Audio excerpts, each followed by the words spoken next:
This is Honest Eve, and today I want to talk about something most men are ashamed to admit and most women don't fully understand.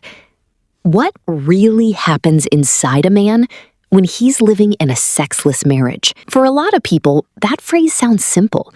No sex? Okay, so he's frustrated. That's it. But if you've actually lived it, you know that's not it. A man in a sexless marriage isn't just missing sex. He's missing something much deeper. Feeling wanted, feeling chosen, feeling like a man in the eyes of the woman he committed his life to. And when that goes missing for long enough, it doesn't just affect his body. It affects his confidence, his mood, his patience, his ability to show up, and eventually, his love. This video is not about demanding sex on command. It's not about excusing cheating or ignoring a woman's reality. It's about telling the truth about what this actually does to a good man over time. If you are a man living in a sexless marriage, you will recognize almost all of this. If you are a woman who has ever wondered, why did my husband become so distant? Why does he seem angry, cold, or numb? You may find more answers here than you're expecting. When most good men say, "I do," they are not fantasizing about endless porn scenes and unrealistic expectations. They imagine something simple. A woman who wants them, a home where affection isn't dangerous, a bed that isn't full of rejection and negotiation. He pictures late-night closeness after long days. He pictures falling asleep next to someone who actually wants to be there. He pictures physical intimacy as a place where he and his wife recharge together, not another battlefield. In his mind, sex is the one place in the world he doesn't have to prove himself. The one space where he can be vulnerable and still be accepted. A physical way of hearing, "I choose you," even now. Is he excited at the thought of sex and marriage? Of course. But underneath that, there is a deeper assumption. If I work hard, love her, and stay loyal, I will be wanted in my own home. That belief is what keeps a lot of husbands steady through the chaos of work, bills, pressure, and responsibility. He's not just enduring life.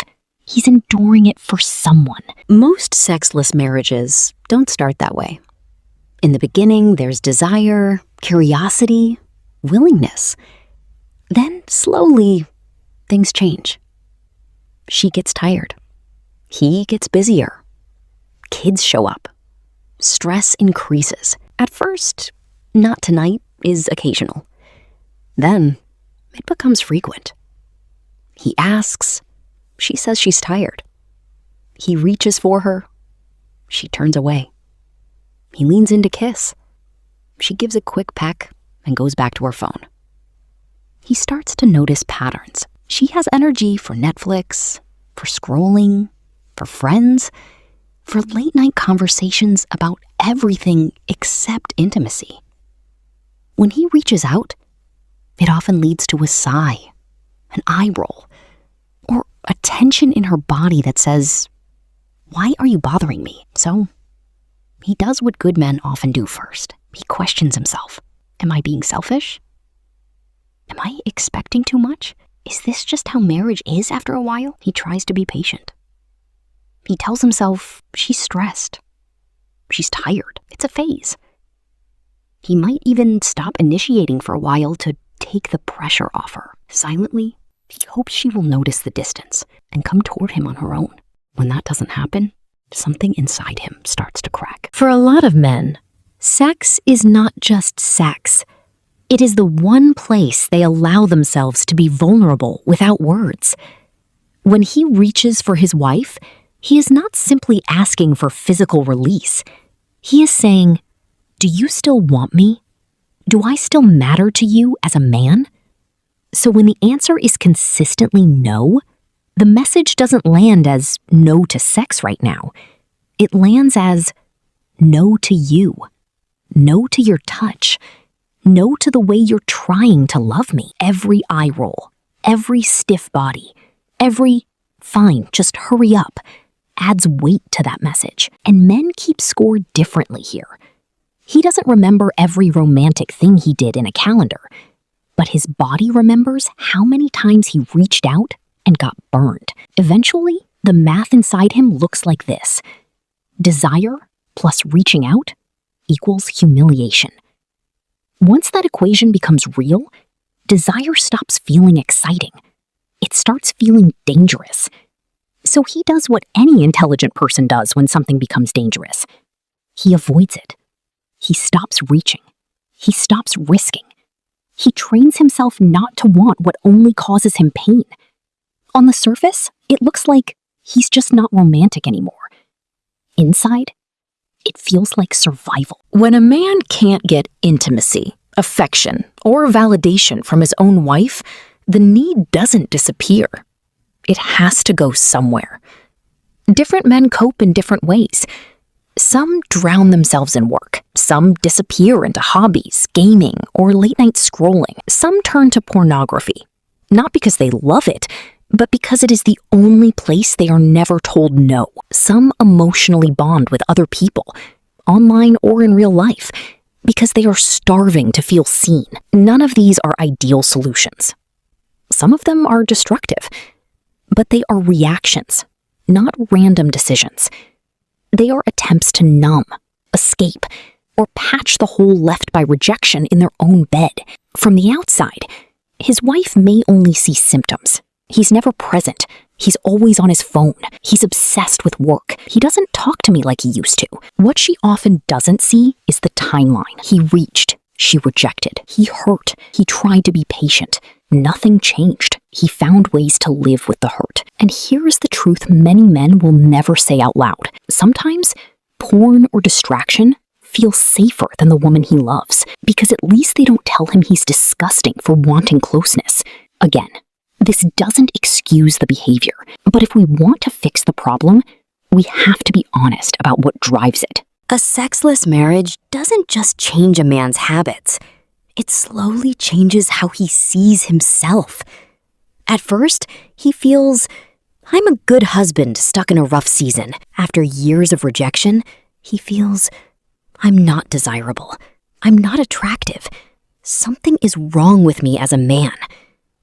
He might not use those exact words, but they show up in the way he stops taking care of his body, the way he avoids mirrors, the way he brushes off compliments as if they're lies, the way he assumes any woman who shows interest is joking. If the message from the woman who vowed to love him is, I don't want you, I don't like being touched by you, I'm repulsed when you show desire, then eventually, he stops seeing himself as a man in a marriage.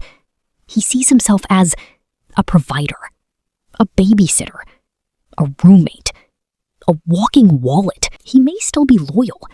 He may still be present. He may still protect the family, but he no longer believes he matters to his wife in the one way only she was supposed to matter. Once that belief is gone, his love doesn't usually explode. It fades. He stops planning surprises. He stops dreaming about the future together. He stops seeing her as the woman he chose, and more as the person he has to coexist with until the kids are grown or the mortgage is paid. That is what a sexless marriage does to a good man's identity. Over time, the impact of a sexless marriage doesn't stay in the bedroom. It leaks into everything. He becomes shorter with the kids. He has less patience for her stress. He drags his feet on fixing things or making plans. He feels like nothing in this relationship truly feeds him, so his investment slowly drops. Resentment grows quietly. Every time she dresses up for going out, but not for him. Every time she is warm and affectionate with friends or on social media, but cold at home. Every time she complains that he doesn't pursue her emotionally, while she's been rejecting him physically for months. And resentment is dangerous, because resentment plus opportunity is where a lot of affairs begin. Again, this is not to excuse cheating. A man is still responsible for what he chooses. But if you want to understand why some good men do things they swore they'd never do, You have to look at the years of emotional and physical starvation that came before the bad decision. Even when he doesn't cheat, the cost is still high. The marriage becomes two exhausted people sharing logistics. The kids grow up thinking this cold tension is normal. He walks around with a quiet hole where his self-worth used to be. A sexless marriage is not just no sex. It is an environment that can slowly kill a good man's sense of being loved, desired, and alive. If you are a man living this right now, hear me. You are not disgusting for wanting intimacy with your own wife. You are not weak for feeling rejected. You are not crazy for noticing that it is changing you. Any person who is consistently turned away in the one place they expect to be wanted will eventually break down. You are allowed to say out loud, "This is hurting me. This is changing how I see myself. This is not what I signed up for." You are allowed to draw boundaries around your own dignity. That does not mean forcing anyone. It does not mean threatening. It does not mean cheating to get back at her. It means being honest about the reality you're in and deciding how long you are willing to live in it without change. If you are a wife and this is hard to hear, it doesn't automatically make you a bad person. You may have your own reasons. Trauma, health issues, exhaustion, resentment he never truly listened to. Those are real. But they don't erase the reality of what your husband is living. You have a choice now. You can defend yourself, talk about how tired you are, and say he should understand. Or you can admit that, fair or unfair, your body is the only one in the world that can tell him, "You are still my man." If you want to rebuild what has been lost, start here. Talk honestly about why intimacy has died without blame on either side. Take his pain seriously, even if you don't fully agree with it. Be willing to work on physical and emotional closeness together through conversation, counseling, medical help, whatever it takes. Stop using sex as a reward, a chore, or a bargaining chip. And if you truly cannot engage sexually for a season, offer him as much affection, validation, and respect as you possibly can, so he does not feel completely alone. A sexless marriage does not automatically have to end in divorce or betrayal, but it will end in something: resentment, numbness, quiet death, if both people pretend it's not a big deal. This is honest Ave. Men, if this is your reality, say "that's me" in the comments and share as much of your story as you're ready to. Women, if this made you uncomfortable, don't run from that feeling. Ask yourself honestly, if I were him, living this every day, what would it be doing to me? If you want more unfiltered conversations about what modern relationships are really doing to men and women, subscribe and stay. I'll be back with more of what everyone feels, but almost no one is willing to say.